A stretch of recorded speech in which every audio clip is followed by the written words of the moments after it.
अनिरुद्ध, आपने परसों ये क्वेश्चन पूछा था, टाइम ना होने की वजह से हम कर नहीं पाए थे इसको, टाइम नहीं था उस समय। ठीक है, triangle PQR is an equilateral triangle of side A. HDU are midpoints of PQ, QR, RP. Taking HDU as centers of circles are drawn passing through PU, US, HD. The area of the region bounded by the minor arc PU, US and HD is what? तो देखिए, यहाँ एक equilateral triangle given है आपको,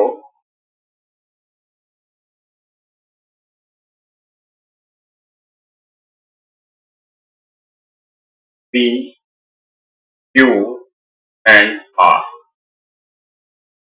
three mid points given है S, T and T. अब H T U और US को हमने ज्वाइन किया, तो यहां पर आपको पता होगा थ्योरम होती है मिड पॉइंट थ्योरम ट्रायंगल की। मीन्स अगर एस यू आपके मिड पॉइंट्स हैं तो एस यू को ज्वाइन करने वाली लाइन, इसकी सामने वाली तीसरी जो लाइन है आपका क्यू आर, उसका हाफ होगी और पैरेलल होगी। अब क्योंकि ये इक्विलेटरल ट्रायंगल है तो तीनों साइड्स इक्वल है, यानी कि अगर एक साइड ए दी हुई है तो क्यू पी भी आपकी ए है और पी आर भी ए है, तो ये कितनी आ जाएगी, ये आपकी a/2 आ जाएंगे तीनों साइड्स, ये भी a/2 आएगी, ये भी a/2 आएगी। तो मिड पॉइंट थ्योरम से S U is equals to H T is equals to P U is equals to a/2। Mid point theorem ऐसा हुआ। ठीक है, अब नेक्स्ट पॉइंट है आपका कि एस को एज अ सेंटर लेकर एक सर्कल ड्रॉ करना है जो टी और यू से पास हो रहा हो। तो टी और यू से पास होने वाला सर्कल, ये मान लीजिए ये ड्रॉ किया हमने, तो ये डेफिनेटली पी से भी पास होगा।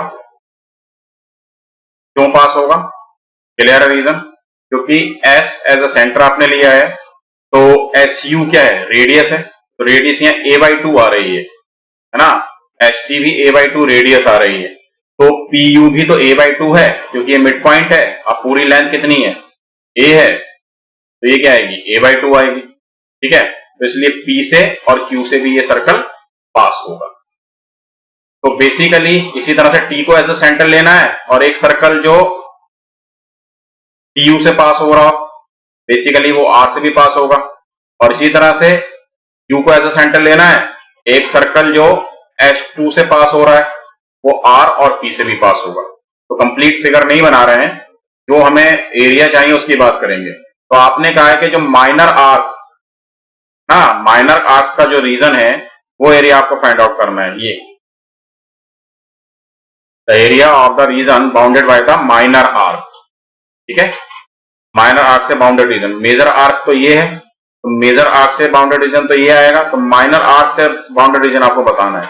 इसी तरह से माइनर आर्क से बाउंडेड रीजन एक ये है और माइनर आर्क से बाउंडेड रीजन आपका ये। ठीक है, तो ये एरिया आपको यहाँ फाइंड आउट करना है, यही क्वेश्चन है।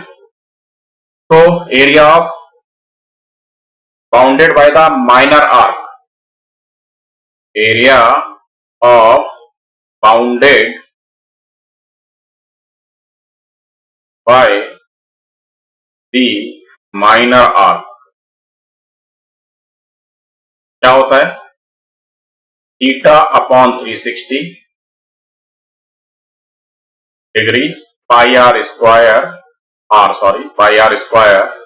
माइनस, ठीक है, ये तो एरिया ऑफ सेक्टर है, तो एरिया ऑफ सेक्टर तो ये कंप्लीट हुआ, एरिया ऑफ सेक्टर में से एरिया ऑफ ट्रायंगल आप माइनस कर दीजिए, माइनस एरिया ऑफ ट्रायंगल। अब ट्रायंगल यहां पर कौन सा है, ट्रायंगल तो यहां पर कौन सा है आपका STU है, लिख देते हैं STU। एक मिनट, ST एंड U। ठीक है, तो रेडियस कितनी आई है आपकी, a/2 आई है रेडियस की, हमारी बात हुई है अभी। अब क्योंकि तीनों रीजन सेम ही है इसके लिए भी रेडियस a/2 है, इस रीजन के लिए भी। और एंगल जो है वो आपका, क्योंकि ये इक्विलेटरल ट्रायंगल बनेगा, तीनों साइड्स a/2 है, तो सेंटर एंगल आपका 60 डिग्री आएगा। थीटा यहाँ सेंटर एंगल होता है, सेंटर एंगल इस रीजन के लिए भी 60 डिग्री आएगा, इसके लिए भी 60 डिग्री आएगा और रेडियस वही रहेगी। यानी कि तीनों जो आपके रीजन है, रिक्वायर्ड रीजन है, उनका एरिया सेम होगा, इसलिए रिक्वायर्ड एरिया आपको मिलेगा 3 इंटू थीटा का वैल्यू 60 अपॉन 360 पाई, आर का वैल्यू है a/2 का square minus area of equilateral triangle होता है √3/4 इंटू साइड स्क्वायर, तो √3/4 और साइड वही है, a/2 है साइड भी, a/2 होल स्क्वायर। ठीक है, तो ये 3a² कॉमन आ जाएगा और 60 से 366 टाइम डिवाइड होगा तो 5/6 माइनस √3/4। ठीक है, चलिए इसको यहां सॉल्व कर देते हैं अब। तो ये 3a² 4 और 12 यहां पर एलसीएम ले लीजिए, तो 2π माइनस 3√3, 3 से ये 4 टाइम डिवाइड हो जाएगा।